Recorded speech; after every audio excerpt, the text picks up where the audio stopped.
ارتودنسی در لغت از دو کلمه ارتو به معنای صاف کردن و دونسیا به معنای دندانها تشکیل شده است.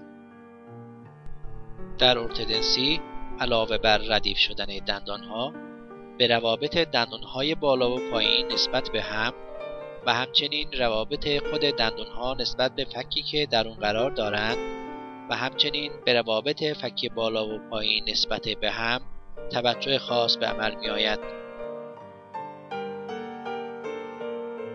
به طور کلی درمانهای ارتودنسی را می توان در 3 بعد قدامی خلفی، عمودی و عرضی مورد بررسی قرار داد. از نظر قدامی خلفی روابط دندانها را می توان به 4 دسته نورمال، کلاس 1، کلاس 2 و کلاس 3 طبقه بندی نمود. اوورجت به معنی فاصله دندانهای پایین نسبت به دندانهای بالا می باشد. در روابط طبیعی دندانها نسبت به هم، دندانهای قدامی پایین بلافاصله در پشت دندانهای قدامی بالا قرار دارند. در برخی از موارد دندانهای قدامی پایین عقب‌تر از دندانهای قدامی بالا قرار می‌گیرند و در مواردی نیز ممکن است دندانهای قدامی پایین جلوتر از دندانهای قدامی بالا قرار گرفته و بیمار دارای اوورجت منفی و یا ریورس اوورجت باشد. در یک رابطه طبیعی دندانی 2 الی 3 میلیمتر از لبه دندانهای قدامی پایین توسط دندانهای قدامی بالا پوشانده می شود که به آن اووربایت طبیعی گفته می شود.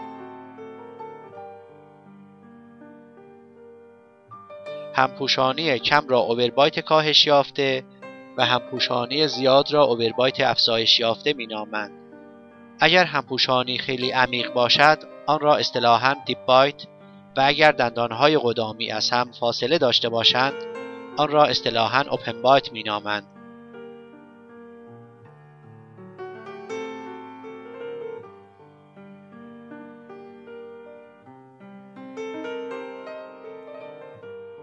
در یک ناهنجاری کلاس 1 علیرغم وجود مشکلات دندانی به دلیل مطلوب بودن روابط فکی در بعد قدامی خلفی بیمار دارای نیمرخ مطلوب و متناسب می باشد.